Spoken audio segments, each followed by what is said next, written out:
Good evening, ladies and gentlemen. Welcome to another edition of your favorite English bulletin, The News. We're broadcasting live from TVT studios here in Lomé. Here are the headlines. The United Nations and the European Union have praised Togo for its continued efforts in ensuring peace and the well-being of its population. This support was expressed over the weekend to the President of the Council on the sidelines of the Lomé strategy for the Sahel, where both organizations reviewed prospects for strengthened cooperation. We'll bring you more details soon. Meanwhile, Chinese Language Day, celebrated worldwide every April 20, is gaining growing attention in Lomé. At the Confucius Institute of the University of Lomé, students are learning Mandarin and discovering the opportunities it can open in an increasingly connected world. Stay with us, details coming up shortly.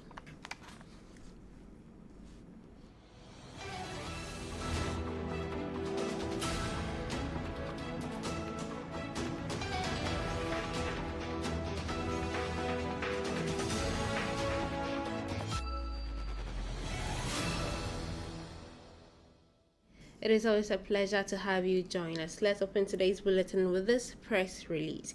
As part of the celebration of the 66th anniversary of Togo's independence, here is the official program outline of activities as announced by the government. On Thursday, April 23, 2026, in Palime in Tove at 10 a.m., a decoration ceremony followed by the inauguration of the Regional Agricultural Mechanization Center. In Lomé at 3 p.m., inauguration of the National Food Safety Laboratory. Friday, April 24, 2026, in Lomé at 10 a.m., inauguration of the specialized services of the Seyashu campus under the Ellipse project will be held. And at 1 p.m., Muslim prayer at the Central Mosque of Lomé, BTCI. In Karam, at 9:30 a.m. in Pia on the northern campus site, a decoration ceremony followed by the inauguration of the northern campus of the University of Kara. At 3 p.m. in Chichao, inauguration of the Regional Agricultural Mechanization Center of Chichao. On Saturday, April 25, 2026, at 6:30 p.m., grand finale of the National Festival of Traditional Dances, FESNAD, at the Bella Bello stage of the University of Lomé. On Sunday, April 26, 2026, in Lomé, at 8 a.m., a Catholic Mass will be held at the Beklikame Parish, and at 9 a.m., Protestant service at the Agwe Central Church. At 3 p.m., decoration ceremony at the Marina Palace, and at 6 p.m., rekindling of the Independence Flame by His Excellency Mr. For Esazunanya Singbe, President of the Council. At 7 p.m., torchlight procession will be held to be in place by 7:30 a.m. at the Place des Fêtes in Lomé. At 2:30 p.m., public celebrations will be organized in neighbors. In regional and prefectural capitals, especially in the regional capitals, on Friday, April 24, 2026, at 1 p.m., Muslim prayer will be held. And on Sunday, April 26, 2026, at 8 a.m., Catholic Mass will be held, followed by service at the Evangelical Presbyterian Church of Togo at 9 a.m. At 7 p.m., torchlight procession will be held. On Monday, April 27, 2026, at 8:55 a.m., arrival of the region's governor. And at 9 a.m., military honors followed by military, paramilitary, and civilian parade. At 10:30 a.m., end of the parade, followed by the departure of the region's governor. All participants once again are expected to be in place by 8:30 a.m. at the Place des Fêtes in each regional capital. This communique was done in Lomé on April 19, 2026, and it was signed by Hoda Balo Awate, Minister of Territorial Administration, Local Governance, and Traditional Affairs. Moving on to other stories, the United Nations and the European Union have commended Togo for its efforts in promoting peace and improving the well-being of its population. Representatives of both institutions expressed their support over the weekend to the President of the Council for Esazumnanya Sembe on the sidelines of the Lomé strategy for the Sahel. The meeting also provided an opportunity to discuss areas of cooperation between Togo and the two international partners. Kwesigle reports. The United Nations has commended Togo's sustained effort towards development across several sectors. This recognition was conveyed by the Special Representative of the UN in its security efforts. I visited the Savannah region and witnessed firsthand not only the efforts but above all the results. I also welcomed political developments in the country. The release of prisoners contribute to social peace. Meanwhile, discussions between the President of the Council for Resources Singbe and the European Union representative for the Sahel focused on strengthening cooperation between the EU and Togo. We have seen very positive momentum in our relations and many opportunities ahead. There are no divergences or tensions between the European Union and Togo. On the contrary, we are building a new and promising avenue of cooperation. I am referring, for example, to renewable energy, agribusiness, agri-food sectors, and digital development. These meetings confirm a shared commitment to consolidating existing partnerships through a coordinated approach aimed at addressing security challenges and supporting development efforts across the region. The National Human Rights Commission (CNDH) was at the National Assembly this Monday to present its 2025 activity report to the Speaker of the National Assembly, Professor Komi Salam Klasu. The document reviews progress made and highlights the challenges that remain in the field of human rights. Kwesi Glay reports. During a meeting at the National Assembly, the National Human Rights Commission, led by its president, Kwao Ohini Samvi, presented its 2025 activity report to the Speaker of the National Assembly, Professor Komi Salam Klasu. The report provides an overview of the Commission's activities, highlighting progress made while also pointing out existing challenges. La loi qui organise le fonctionnement de la CNDH. The law governing the functioning of the Commission requires it to present its annual report before the Parliament's Human Rights Commission. Today we have officially submitted the report to the Speaker of the Parliament, who will ensure that we appear before the Human Rights Commission very soon to present this report. Naturally, this is an activity report outlining the Commission's work within its mandates, but like any report, it includes recommendations. Sous rapport, il y a des recommandations qui sont faites. In accordance with Article 83 of the Togolese Constitution of May 6, 2024, which defines relations between Parliament and the Commission, the National Human Rights Commission is an independent authority. It serves in an advisory capacity to both the government and Parliament on issues related to human rights, humanitarian action, and the protection of fundamental freedoms. And this April, Togo marks a major milestone in its history, its ascension to sovereignty. But behind the date of April 27, 1960, lies a long struggle marked by political battles, sacrifices, and hope. A look back at Togo's journey to independence with Ahwefa Nuchka.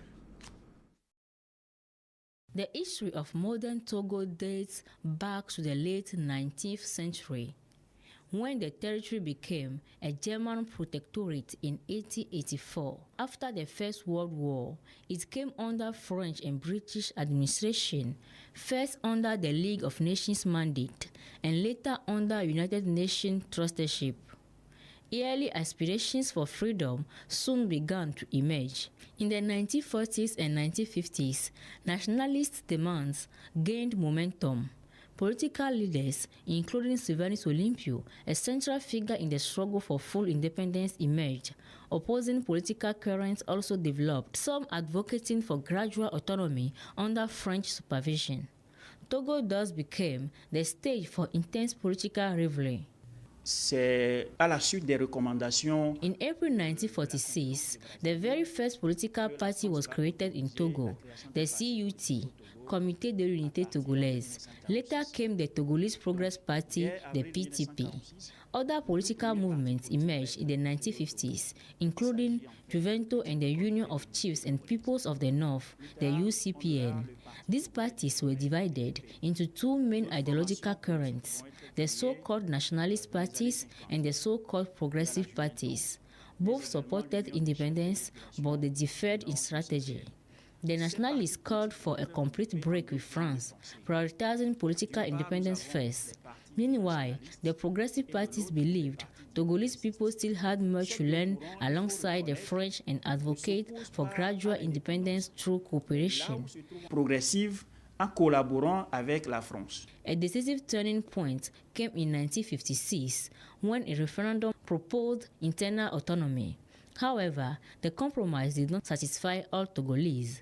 Under pressure from nationalist movements and the international community, the United Nations intensified its involvement in the decolonization process. In 1958, crucial elections were held, resulting in the victory of the independence movement led by Sylvanus Olympio, paving the way for full sovereignty. En accordant leur confiance. By placing their trust in the CUT and Juventus, which advocated full independence, these elections marked a true turning point in Togo's decolonization process. Immediately afterward, Sylvanus Olympio was asked to form a government, and from that point, Togo effectively achieved de facto independence. Le Togo obtenait une indépendance de fait. 2 years later, on April 27, 1960, Togo officially gained independence. Sylvanus Olympio became the country's very first president. More than 6 decades later, independence remains a powerful symbol of unity, resilience, and national pride. It stands as a... This annual gathering is part of the Regional Steering Committees for ECOWAS Agricultural Policy Programs. It provides an opportunity to assess the performance of actions carried out in 2025 and to strategize for 2026. Chrissy Glay tells us more. This meeting serves as a platform for accountability, experience sharing, and strategic guidance on the implementation of regional agricultural policy programs. Stakeholders from the West African agro-pastoral and fisheries sectors are assessing progress, identifying challenges, and proposing solutions to improve the effectiveness of public and partnership actions within ECOWAS member states. Cette semaine sera consacrée essentiellement sur le comité de pilotage thématique. This week is dedicated to thematic steering committees. Why thematic? Because we want to analyze major trends by theme. This will help us develop interinstitutional synergy. We have identified 5 key themes aligned with the regional agricultural policy: agricultural production and productivity, value chain development, animal and fisheries resources, resilient food security and food sovereignty, and finally, financial mechanism, governance, and policy management. La 5e, qui est le mécanisme de financement, la gouvernance et le pilotage de la politique agricole. Donc, toutes ces thématiques seront analysées. A pioneer in implementing regional agricultural policy, Togo has delivered tangible results. À titre d'exemple, sur la période 2017 à 2026. For instance, between 2017 and 2026, we developed more than 40,000 hectares of land, providing support for inputs, mechanization, irrigation, and financing. Markets information system has also been put in place. Despite these results, challenges such as climate change and financing remain. To address this sustainability, the government has designed a new program looking ahead to 2035. The agricultural modernization program aimed at transforming the sector and increasing its contribution to economic growth. Although strategic and full of potential for inclusive growth, Africa's agricultural sector will require deep structural transformation to strengthen resilience, boost productivity, and ensure long-term food security. Celebrated worldwide every April 20, the Chinese Language Day highlights Mandarin and its rich cultural heritage. In Lomé, interest in the language continues to grow, and at the Confucius Institute of the University of Lomé, let's take a look at how students are eagerly learning the language and exploring all the opportunities it has to offer.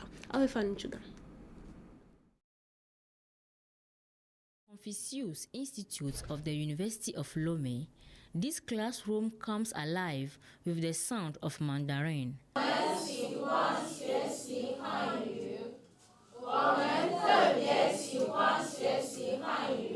Students are learning pronunciation, writing Chinese characters, and the basics of communication. Le premier caractère, ça se lit ifu. The first character here is pronounced yifu, meaning clothing. The second, mai, means to buy. The third, jian, is a classifier. In Chinese, we say yi jian yifu. The fourth character, huang, means yellow. I will now write the word Togo in Chinese. It is pronounced juoge. Ce mot se lit duoge. Mandarin, with its unique tonal system, is often learned through sound and music. À travers ces chansons, nous assimilons les accents. Through these songs, we learn the tones.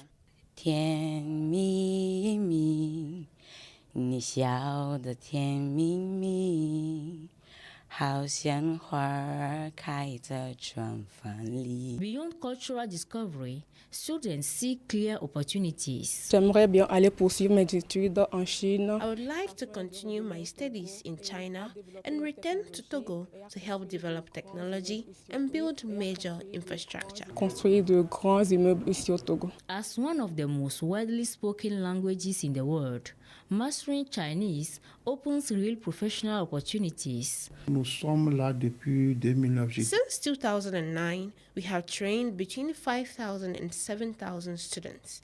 After just 2 years, many find jobs in the sub-region, others in Europe and the United States.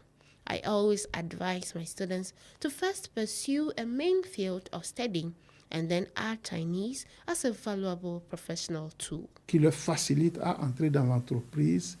Chinese is a demanding language to learn, but one that offers strong prospects for the future.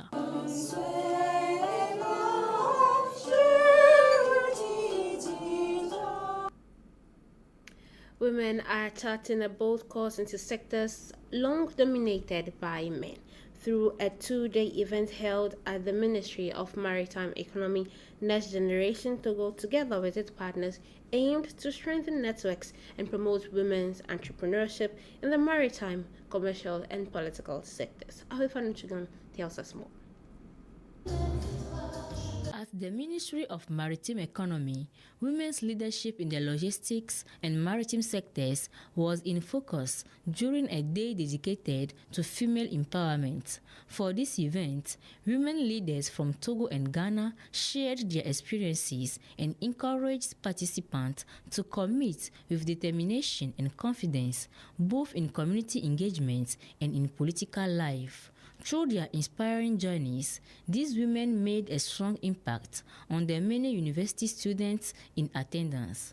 For these key development actors, female leadership is all about mobilizing and uplifting an entire community. I came here with beautiful young women and some gentlemen who are supporting the women on this particular trip. So we are doing this trip as a travel with a vision kind of travel where women from Ghana can connect with women in Togo, women doing entrepreneurship and women in politics. And from the meeting, we've had a beautiful experience listening to all the wonderful women in Togo and also listening to the women from Ghana. I think this is a great opportunity for women to connect from different countries. The Togolese government, through the Deputy Minister of the Maritime Economy, is supporting this initiative led by WILAT, the women's branch of the Chartered Institute of Logistics and Transport Togo, in partnership with Next Generation Togo and Hair Connect, a platform dedicated to empowering and connecting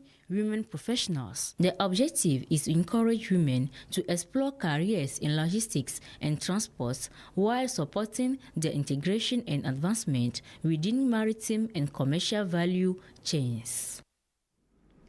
An online video presented as a report from TVT claims that a bag allows people to easily receive money through a mobile application. Warning, this video is a deep fake and part of a scam. No legitimate system allows you to make money this way. Do not click on any links, do not download suspicious applications, never share your personal information, and do not circulate this video. For verification, please contact press@communication.gov.dg. Let's stay vigilant and share this message with our loved ones to help prevent fraud. And this message was from the Verify Togo unit. That brings us to the end of today's edition. Thanks to my wonderful team and to you, cherished viewers, for watching. Stay tuned to our channel for more updates. Have a wonderful evening. See you next time. Goodbye.